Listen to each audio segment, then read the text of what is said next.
สบายดีจ้าพี่น้องกราบสบายดีตอนสวยจ้าพี่น้องจ้าหาคนกิโลโป้มไปกับ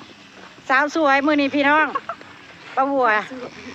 วสิพาพี่พาน้องเขาไปอีกแล้วจ้าไปกับน้องสาวคนสวยมือนี้สบายดีเบิดสุขุสุขคนเด้อพี่น้องจ้ายินดีต้อนรับสู่ช่องแม่น้องบอยคือเก่าคือเดิมข่าวปลาน้ำกันจ้าข่าวปลาน้ำกันเบิ่งข่าวป้าบัวพี่น้องมีแต่หญ้า ที่ไปคุดที่ล่อเจ้านี่ค้อนทางไปหวังว่าสิเอาหลายๆมันสิเห็นคุยมันบอกเราไปนอกหมู่บ้านฝนตกแห้งไปตามเข้าบ้านน้ำกันจ้ะว่าสิได้สิมานอย่างเพอสิได้มานเฮ็ดปวกมาจังเนาะเฮ้ยเนาะเฮ็ดปวกยังออกอยู่ได้พี่น้องโอ้ฮอดป้าเลยพี่น้องตัวแรกแห้งมานจ้ะตัวแรกแห้งมันจ้ะพี่น้องจ้านี่ ฟังเสียงหายใจตัวแรกแห้งมันกับฟังเสียงปลาบัวพี่น้องเอ้ยใช่จังใดล่ะแซ่บใช่ในกระโบกนี่บ่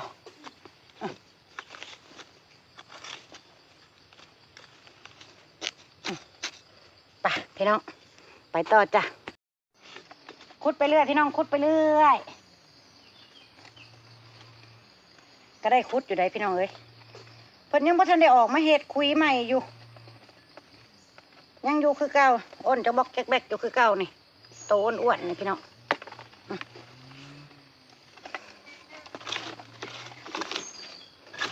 ปลาบัวต้องไปซ่าๆไปไว้ปลาบัวบ่ได้กินจ้าปลาบัวบ่เห็นหุงเหลื่อมตาพร้อมแบบนี้นะขุดไปเรื่อยขุดไปเรื่อย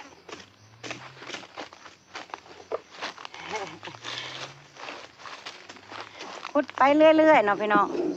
บอละโตสองโตตืบกันเขาบอกเห็นละข้างใดละแบบแบบ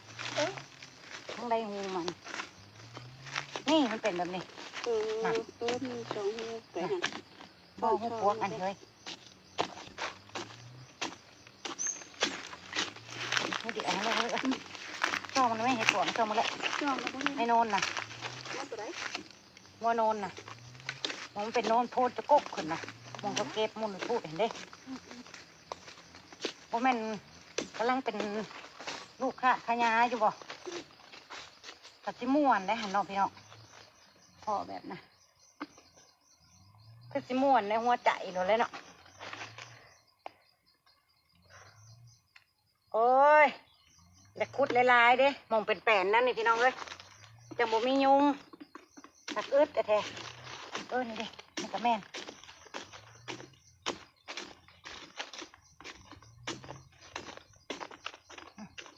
ทีมน้องบิ๊กน้องบอยไว้อยู่ห้านพี่น้องเตรียมคล้องคล้ายไปเรียบร้อยแล้วจ้ะปลาบัวกับมาข่าวป้าอีกแล้วฮะพอดีเขานะพอดีเกี่ยวไผ่ก็ยังคาพ่นนี่แก้วเฮ้ยเขาหน้าแต่ละปีนั่นแล้วก็เห็ดแต่ทั้งแสนเนี่ยเนาะบริงามคือแบบนี้ไหนแต่เราเห็ดเองผลงามเนาะจะคล้องหน้าเห็ดเองโอ้ยงามเด็กกิโลนี่เด็กคุดลายๆเด้แป่นๆนั่นนี่บ่ฮ้อนพี่น้องลมโกกโวอยู่เฮือนกะขันบ่มียังเฮ็ดแต่ก็เวลาก็ซ่าพี่น้องเอ้ยมันไปนั่นนี่ใครแน่ค่ำมืดไว้แน่เบิดเวลาไว้แน่เห็นใช่ป่ะไปทางใหม่อีกพี่น้องพี่น้องน้องสาวปะบัวเห็นเฮ็ดปวกไก่น้อยมึงเนี่ยดอกใหญ่น้องไปเฮ็ดปวกไก่น้อยออกละพะเนาะเพิ่นสิเก็บเอาพี่น้องโมกเพิ่นว่าเก็บเอาโลดมันระดูสุดท้ายของเฮ็ดเลยเนาะพี่น้องเนาะเฮ็ดอีหยังกระแซบเบิดได้มันเริ่มเบิดเลยมึงเนี่ยมึงจะให้เบิ่งพี่น้องมึงเนี่ยโผไปสมพอเพิ่นสิอยากเก็บหันแล้วมันหลายเฮ้ยเก็บโลดเอ้ยสิถาดอกปลาบัวหักบ่เก็บโอ้ยผู้ ผู้เต็มที่อยู่ผู้พี่น้องเบิ้งสิพาไปเบิ้งเก็บไปร้อยเก็บรถนี่เพื่อเก็บแล้วได้บักร้ายหนึ่งเลยนี่นะมันดอกง่ายก่อมันนี่เนาะมึงเนี่ยน่าพี่น้องมึงเนี่ยงามเนาะ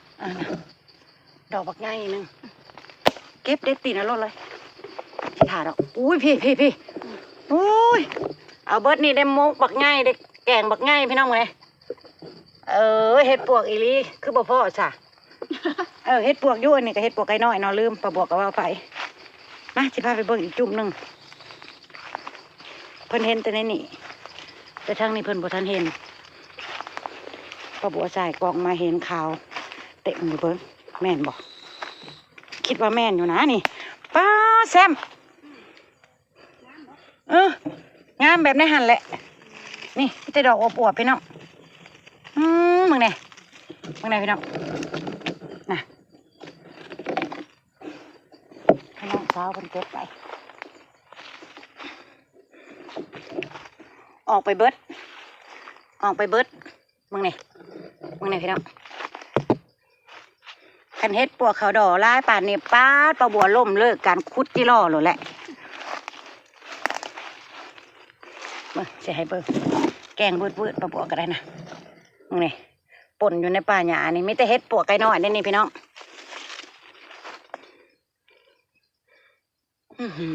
สะอ่อนเด้สะอ่อนเพิ่นได้ผู้เป็นสั้นอยู่แซมเอ้ยพี่พาทุนนำทางนำไหลนี่แซมเต็มอยู่เลยเต็มอยู่น้อยเก็บเอาเลยเด้อนี่ดอกเพิ่นน่ะขาเพิ่นน่ะอวบพี่น้องนี่พี่ยังจูมงามอยู่ได้น่ะขาอวบงามพี่น้องเอ้ยเก็บก็ง่ายพร้อมนี่เพิ่นเกิดมงงามเกิดมงเก็บง่ายพร้อมมึงไหนดอกเพิ่นน่ะระวังแต่หญ้าคมเปล่าระวังแต่หญ้าคมเปล่าน้องสาวนี่พี่น้องสอนเด้เอาเก็บไปเด้อเพื่อสิหาคุดจิรอวนเวียนอ้อมนี่แหละ3 โตวันเก็บเห็ดปวกไก่น้อยแล้วหลายอีหลีบุเก็บกันตักสิบ้านนี่แหละเนาะสอนเนาะไปให้แม่เฒ่าแล้วมกใส่ผักอีตู้หอมเว้นว่าบ่ทันได้เคยเห็นอ้าวตรงนี้นี่ดอกใหญ่ๆงามนี่ต่างหลายคักอีหลี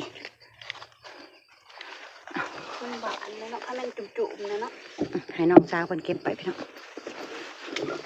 เก็บเป็นจุ่มเอาขึ้นมาโซ่ดู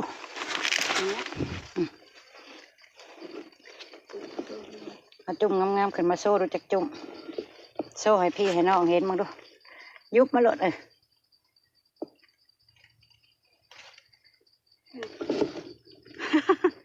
ใจยกขึ้นมาอีกหน่อยโอ้ยงามเก็บปวกน้อยนะเก็บสิหาหลอกกุดที่เราอ้อมถาแถวนี้เด้อสะอ่อนเพิ่นได้เนาะพี่น้องมาเนี่ยเป็นก่อเป็นกุ้มไอรีรอนี่มาเก็บเอาเด้อโพดโพว่างามเก็บแล้วละงามแต่น้อยพักเมื่อยพี่น้องพักยกก่อนบไว้เบิ้งใจเบิ้งของปลาบัวห้องกระไดจำนี่ปลาบัวพี่น้องสาวไปเราไปจังเลยประมาณว่าของน้องสาวปลาบัวอยู่ในของพอปั่นกันแล้วเมื่อจังสรุปผลยังมาทันเมื่อพี่น้องพักยกก่อนป้าพี่น้องเมื่อยแล่สมใจอยากมาคักเมื่อยแล่สมใจอยากมาคักมาโค้งลาวเต้าเมื่อไรจ้าบัดนี่พี่น้องเอ๋ยไปแล้วเด้อบานนี่บ่ได้ซ้ำได้อยู่โอ้ยเนาะอันเดีตา30 ตัวอยู่ประจักษ์บวกกันนะพี่น้องเวลาอยู่กระส้มปลาบัวฮะละผมมีลุงพรอะไรก็ได้จับบัวข้าเจ้าขุดก้อนในเนาะไปในใจกับข้าเจ้าขุดก้อนพี่น้องมีแต่หอยข้าเจ้าขุดใหม่นี่ใจข้างโตนะ ยังนะโมเมนเฮ็ดอันเฮ็ดบดบ่อยู่ในคอนในต่อนะ บ่แม่น โมเมนบ่โอ้ปาดตาปลาบัวนะไหนอะไรเดี๋ยวอุ้ยได้ลายกว่าปลาบัวอยู่นี่ก็ตัวใหญ่ๆผู้พี่น้องอู้บ่เห็นดอกมันสิเต้นนี่ ก็เมื่อยลองซองเอ้ยน้อง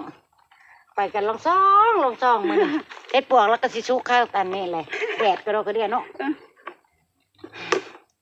เมื่อยลายพี่น้องเอ้ยได้จ้ะทั้งเมื่อยทั้งม่วนเลยของน่าใจอยากไปให้เนาะใจอยากไปใจบ่อยากอยู่กับบ้านกับซ่องกันบ้านนี่กินแม่น้ำเย็นอร่อย เนาะอันเราก็มีอยู่นำ เอาตื้อมาน้ำติ จะทบเสืออีกกี่ใส่คุ ได้เฮ็ดปวกแล้วนั่นใช่โอ้ยกระจกกระเป๋าก็ได้เก็บสัมภาระพี่น้องเก็บสัมภาระกลับบ้านกลับซ่องจ้ะโอ้มึงในแดดนะพี่น้องยังคุดอยู่นะเอาคุดเอ้ยจินั่งเจ้าเมื่อยถ่ะคุดไปสำหรับปลาบัวบัวไว้แล้วจ้ะแต่สำนึกก็กินบ่หมดแล้วล่ะปลาบัวนะเมื่อนี่สิเดี๋ยวนั้นล่ะอ้อมใจมาบวบน้อยบ่เลยสิทอดเบิ่งก่อนหลวงพ่อเราไปทั้งวันบ่เลยใดหรือเรามาเลยหรือใดเมื่อวานนี่ฝนตกก่อนได้กลับได้เว้นในจักหน่อยฝนถึงฝนที่ตกแต่คนน่ะตัดเข่าน่ะบ่ได้หยุดได้พี่น้องไผก็ได้เข่ามันก้อยไว้เลยเข่าดอนะลุยกันบึ้นวันอยู่เสียงกันเครื่องตัดเข่าที่เราบอกไป เมื่อ อำลาพระจากเลยจ้ะพี่น้องขอบคุณทุกกำลังใจขอบคุณทุกไลค์ทุกแกเด้อจ้ะพี่น้องตามประบวและครอบครัวคลิปหน้าจ้าไปแล้วจ้ะสบายดี